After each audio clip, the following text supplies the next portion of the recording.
नमस्कार, आप देख रहे हैं हमारी खास पेशकश महासंग्राम। जी हां, एक बार फिर देश में चुनाव का मौसम है। देश के 5 राज्यों में विधानसभा चुनाव की रणभेरी बज चुकी है। तारीखों का ऐलान हो गया है और इन चुनावों में ताल ठोकने वाले सियासी दलों ने अपने तरकशों में तीर भर लिए हैं, जिनके तीखे प्रहार अब वो विरोधियों पर करेंगे। ये अलग बात है कि उन राज्यों की जनता किसे जीत का सेहरा पहनाती है और किसे हार का मजा चखाती है, लेकिन मौजूदा परिदृश्य में ये चुनाव यकीनी तौर पर सभी दलों के लिए किसी अग्नि परीक्षा से कम नहीं है। बहरहाल आइए जानते हैं जिन 5 राज्यों में चुनाव होने जा रहे हैं उन सूबों का समाजी और सियासी समीकरण और जानेंगे उनका इतिहास।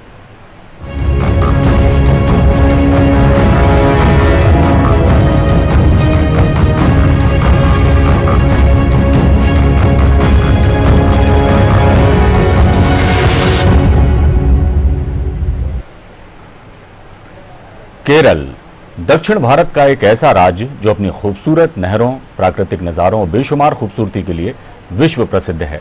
देश में जिन 5 राज्यों में चुनाव होना है उनमें से एक केरल भी है। केरल में भी चुनावी बिसात बिछ चुकी है और तमाम दल वहां ताल ठोक रहे हैं। तो आइए जानते हैं केरल के सियासी और समाजी इतिहास के बारे में और जानेंगे केरल की संस्कृति। केरल दक्षिण भारत का वो राज्य जो पर्यटन के विश्व मानचित्र पर तो अपना खास स्थान रखता ही है, साथ ही इस राज्य को पूर्ण रूप से साक्षर होने का गौरव भी हासिल है। केरल में चुनाव हैं, लिहाजा वहां सियासी सरगर्मियां पूरे उफान पर हैं। केरल की सियासत के बारे में जानेंगे, लेकिन उसके पहले जानते हैं केरल का इतिहास। पौराणिक कथाओं के मुताबिक परशुराम ने अपना परशु पानी में फेंका, जिसकी वजह से उस आकार की भूमि समुद्र से बाहर निकली और केरल अस्तित्व में आया। यहां 10वीं सदी ईसा पूर्व से मानव बसाव के प्रमाण मिले हैं। केरल शब्द की व्युत्पत्ति को लेकर विद्वानों में एक मत नहीं है। कहा जाता है कि चेर स्थल, कीचड़ और अलम प्रदेश शब्दों के योग से केरल शब्द बना है। केरल शब्द का एक अर्थ और है, वह भूभाग जो समुद्र से निकला हो। समुद्र और पर्वत के संगम स्थान को भी केरल कहा जाता है। प्राचीन विदेशी यायावरों ने इस स्थल को मलबार नाम से भी संबोधित किया। केरल की संस्कृति। केरल की संस्कृति हजारों साल पुरानी है। प्रारंभ में लोग पहाड़ी इलाकों में रहते थे। केरल के कुछ भागों से प्राचीन प्रस्तर युग के कतिपय खंडहर प्राप्त हुए हैं। प्राचीन खंडहरों के अतिरिक्त महाप्रस्तर स्मारिकाएं भी केरल में मानव जीवन की प्रामाणिक जानकारियां देती हैं। ये अधिकतर शमशान रूप में प्राप्त होती हैं। यहाँ पर प्राचीन महाप्रस्तर काल के अनेक शमशान स्थल खोजे गए। केरल में आवास केंद्रों के विकास का दूसरा चरण संगम काल माना जाता है। यही प्राचीन तमिल साहित्य के निर्माण का काल है। संगम काल सन 300 ईस्वी से 800 ईस्वी तक रहा। इसी काल में भारत के अन्य प्रांतों से भी आकर लोग केरल में बसने लगे। बौद्ध और जैन धर्मों का प्रचार हुआ। ब्राह्मणों का आगमन भी इसी काल में हुआ माना जाता है। उन दिनों केरल के विभिन्न क्षेत्रों में ब्राह्मणों की कुल मिलाकर 64 बस्तियां थीं। ईसा की पहली शताब्दी तक केरल में ईसाई धर्म भी पहुंच गया था। सन 345 में कनाई के थॉमस के नेतृत्व में पश्चिम एशिया के 7 कबीलों के 400 ईसाई धर्मावलंबी केरल आकर बस गए, जिनसे केरल में ईसाई धर्म के प्रचार को बल मिला।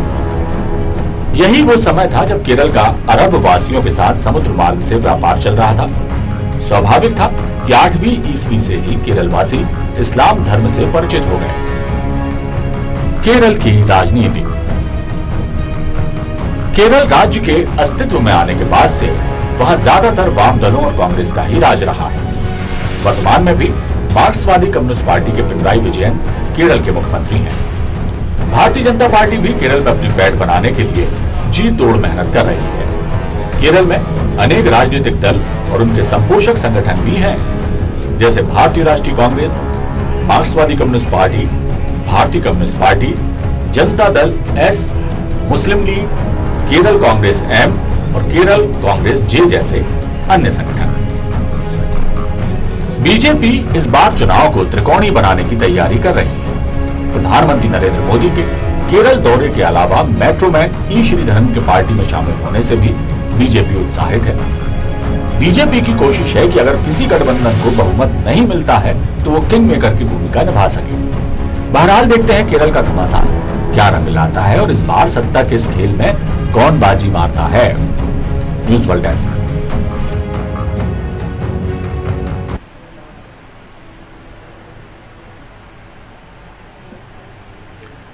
केरल में चुनाव हैं, जैसा कि सब जानते हैं, और केरल में किस तरह की सियासत वहां पर अंगड़ाइयां ले रही हैं, इस विषय पर हम चर्चा करेंगे हमारे editor in chief Ramesh Sharma ji से। रमेश जी, आपका बहुत स्वागत हमारे कार्यक्रम में।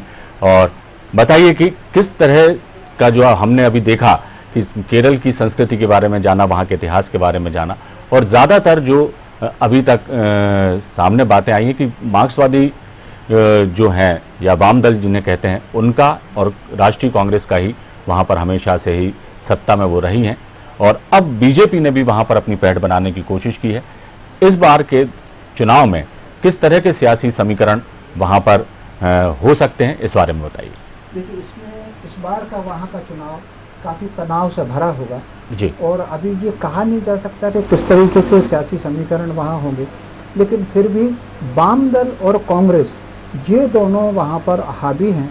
और उसका एक कारण ये है कि इसमें कोई शक नहीं, जो आपने इतिहास बताया है केरल का, कि वो धरती भगवान परशुराम जी के परशु प्रहार से समंदर ने खाली की थी जी, और सामाजिक समरसता के लिए और विदेशी संस्कृति और विदेशी ज्ञान के लिए अपनाने में केरल सबसे आगे रहा है जी, और ये माना जाता है कि दुनिया का पहला चर्च वही बना। लेकिन इसके साथ साथ एक और बात केरल की बड़ी विशेषता है कि भारत के भीतर जो आधुनिक भारत है, इसमें सबसे पहली विधान परिषद केरल में ही बनी थी, 1886 में बनी थी। वहाँ के राजा ने बनाई थी, हालांकि उस समय केवल 8 सदस्य बनाए थे उन्होंने, 6 सरकारी 2 प्राइवेट, और 1900 तक आते आते उसकी सदस्य संख्या 900 हो गई थी। ये जो वर्तमान स्वरूप केरल का है, ये 1956 में अस्तित्व में आया, और 1956 में अस्तित्व में आने के बाद अब तक वहाँ पर जो चुनाव हुए हैं जी, 6 बार तो वहाँ पर राष्ट्रपति शासन लगा है, 13 बार वहाँ पर चुनाव हुए हैं और 12 मुख्यमंत्री आए हैं। एक मुख्यमंत्री जी 2 बार रहे हैं। ये वहाँ की टोटल एक रही है। कुल 140 विधानसभा क्षेत्र केरल से आते हैं, और जिसमें इनके अलावा एक स्थान एंग्लो इंडियन के लिए भी वहाँ सुरक्षित रहता है केरल में। लेकिन पिछले 17 वर्षों से केरल की राजनीति में हिंसा का दौर आ गया। आपको ये जानकर हैरत होगा कि पिछले 17 वर्षों में वहाँ लगभग 170 राजनीतिक हिंसाएं हुई हैं। इसमें आरएसएस और भाजपा से जुड़े हुए 65 लोग हैं, 14 लोग कांग्रेस के लोग भी वहाँ पर मारे गए हैं, और बाकी लोग फिर अन्य हैं फुटकर। तो ये जो राजनीति में वहाँ हिंसा की जो बात आई है, ये हिंसा, और एक इसमें एक और आश्चर्य बात है कि सबसे ज्यादा हिंसा केरल में कन्नूर जिले में हुई। ये कन्नूर जिला मुख्यमंत्री का जिला माना जाता है। ऐसी स्थिति में वहाँ पर ये हिंसा राजनीति में क्या मोड़ देगी?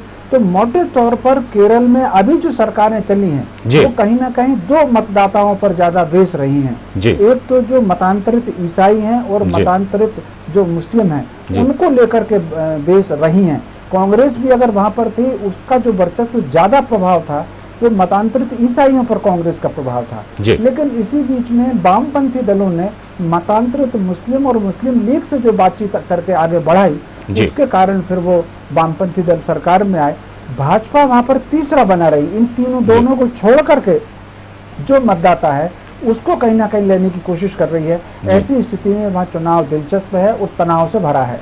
जी रमेश जी, एक बात और बताएं, जैसे उत्तर प्रदेश और बिहार जो हमेशा से ही इस बात के लिए जाने जाते हैं कि जातिगत समीकरण वहाँ बहुत मायने रखते हैं सियासत में, लेकिन केरल में जैसा आपने बताया कि वाम दलों का और कांग्रेस का जो झुकाव है, जिस तरह से ईसाई और मुस्लिमों का बाहुल्य वहाँ है, और पिछले 17 सालों में जैसा आपने बताया कि वहाँ पे हिंसक घटनाएं बहुत हुई हैं। हमेशा से ही केरल जो है एक शांत राज्य माना जाता रहा, और पर्यटन के नक्शे पे शायद ही ऐसा विश्व में कोई होगा जो केरल के विषय में ना जानता हो।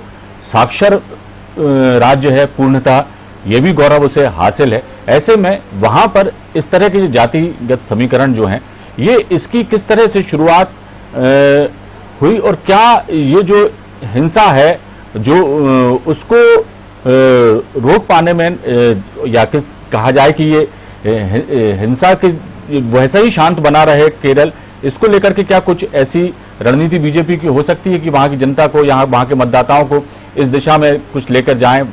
जी देखिए, मोटे तौर पर केरल की जो मानसिकता है, वहाँ पर जाति पक्ष है। सबसे जो बड़ी जाति वहाँ पर है वो मछुआरों की है, और दूसरी बड़ी जाति वहाँ पर ब्राह्मणों की है।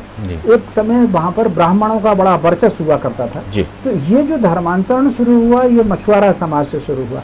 अब वो वहाँ पर ब्राह्मण हो या मछुआरे हो, वहाँ की मानसिकता बहुत शांत और बौद्धिक स्तर की मानसिकता है। लेकिन ये जो हिंसा हुई है, ये माना जाता है हिंसा प्रायोजित है, कहीं ना कहीं विदेश से प्रायोजित है।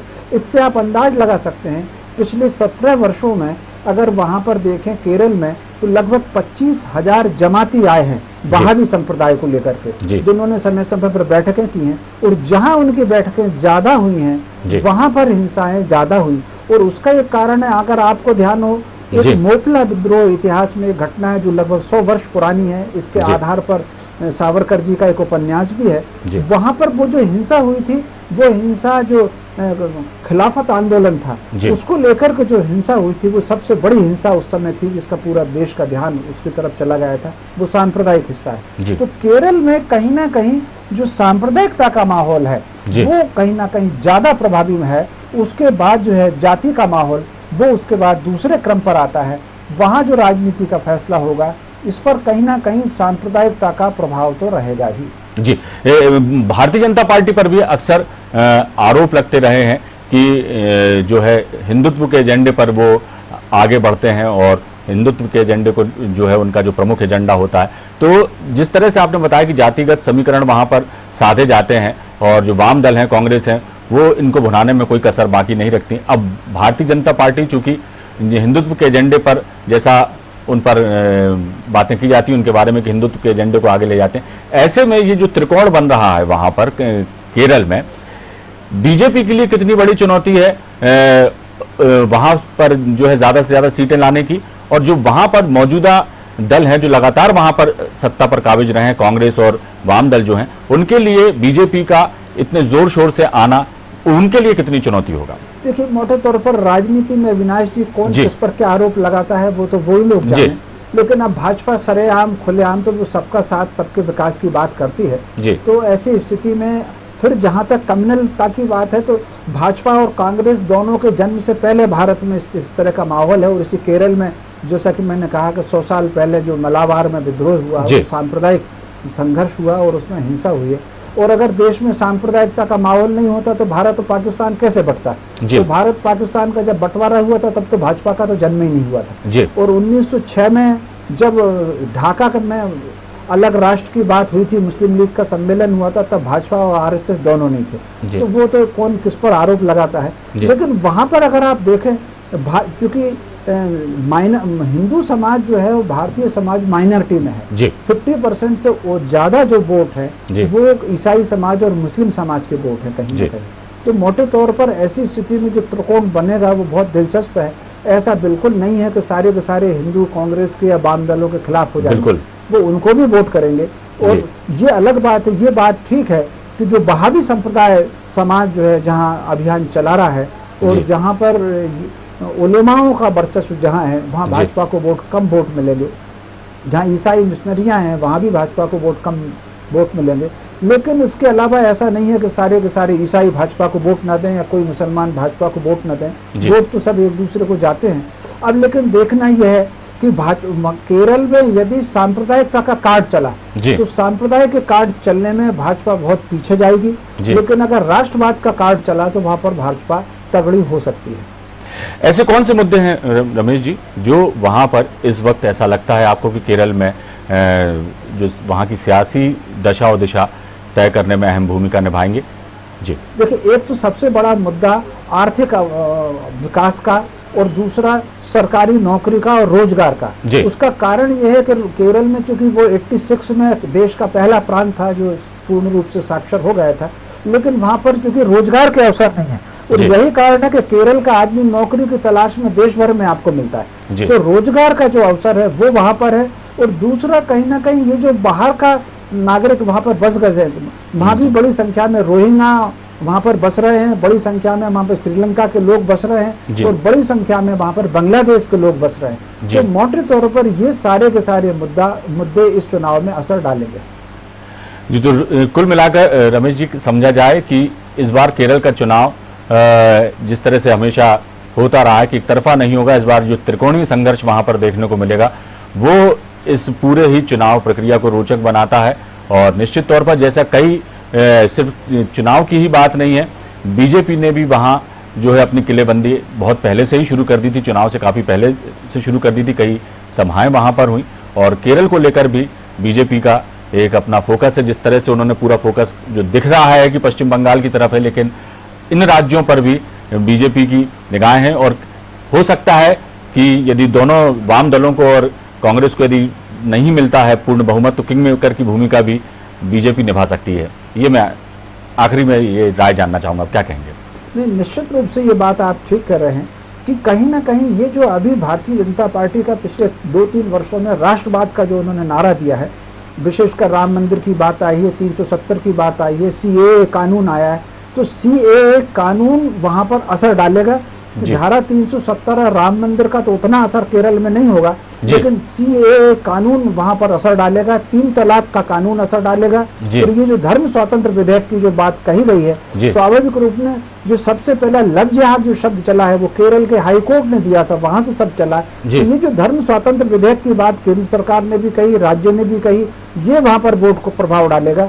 तो ये चीजें इस आधार पर ही भाजपा का प्रतिशत, कांग्रेस का प्रतिशत, मुस्लिम लीग का प्रतिशत और वाम दलों का प्रतिशत, इन सब आधारों पर अगर भाजपा ये सारे मुद्दे वहां पर करने की कोशिश हुई तो फिर वो कहीं ना कहीं कुछ अपना स्थान सम्मानजनक बना सकती है। रमेश जी, अंतिम सवाल आपसे ये कि जो केरल राज्य है वो पर्यटन की दृष्टि से बहुत ही समृद्ध है और देश विदेश से लोग जो हैं खासतौर से केरल का रुख करते हैं, लेकिन जो उनका पर्यटन है वो नहरों पर ही केंद्रित है। बैकवाटर्स जो वहाँ के हैं वो देखने लोग आते हैं, जंगल देखने आते हैं और मसाले जो खासतौर से हैं काली मिर्च और इलायची, सुपारी, इनका जो व्यवसाय है उसके लिए बड़ा केरल जाना जाता है। लेकिन वहाँ पर इंडस्ट्रीज लग सकती हैं या इस तरह के कोई वैकल्पिक रोजगार के साधन वहाँ पे मुहैया कराए जाएं वहाँ के युवाओं को, तो निश्चित तौर पर इसे एक विकसित राज्य के रूप में और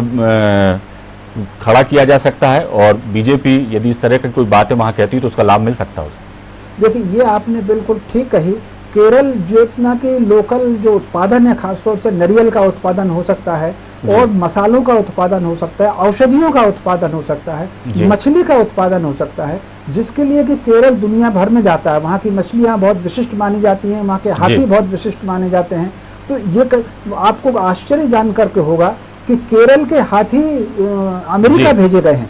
तो मोटे तौर पर इन सब चीजों के लिए वो जाना जाता है, नारियल के लिए बहुत जाना जाता है। तो लेकिन आजादी के बाद जो विकास वहां पर होना चाहिए वो विकास हो नहीं पाया। केरल में चूंकि अंग्रेज व्यापारी, डच व्यापारी, पुर्तगीज व्यापारी और फ्रांसीसी व्यापारी आए और उन्होंने अपने सेंटर वहां पर बनाए और इस सेंटरों के कारण उन्होंने जो लोकल का जो उत्पादन था उस उत्पादन को उन्होंने डिमोरलाइज किया। तो डिमोरलाइज करके उन्होंने केवल पोर्ट के रूप में ही उसको एक विकसित किया। इसमें कोई बहुत ज्यादा परिवर्तन नहीं आया। बेरोजगारी के लिए बड़े इंडस्ट्री की उतनी आवश्यकता देश में मेरे हिसाब से नहीं है जितना कहीं ना कहीं जो प्रधानमंत्री जी ने लोकल पर वोकल कहा है। कुटीर उद्योगों को बढ़ावा चीज हो सकती है उसको हम विकास करें। वहाँ के मसालों को हम ब्रांड के रूप में पूरी दुनिया में विकसित कर सकते हैं। वहाँ के नारियल को पूरे ब्रांड के रूप में पूरी दुनिया में विकसित कर सकते हैं। वहाँ की मछली की वैसे डिमांड है। तो उसके अलावा क्योंकि वहाँ पर पर्वत हैं, वहाँ पर नहरें हैं, वहाँ पर जंगल बहुत अच्छे अच्छे हैं, वहाँ की मिट्टी बहुत विशेष प्रकार की पाई जाती है, वहाँ औषधि बहुत अच्छी है। तो इन वनोपज औषधि क्या हो सकती है, वनोपजी क्या हो सकती है, इन सब चीजों को निर्यात, वहाँ का कछुआ की डिमांड बहुत पूरी दुनिया में है। इन सब चीजों को ब्रांड बना करके लोकल स्तर पर हमको रोजगार की बहुत ज्यादा आवश्यकता है जो केरल के नक्शे को बदल सकता है।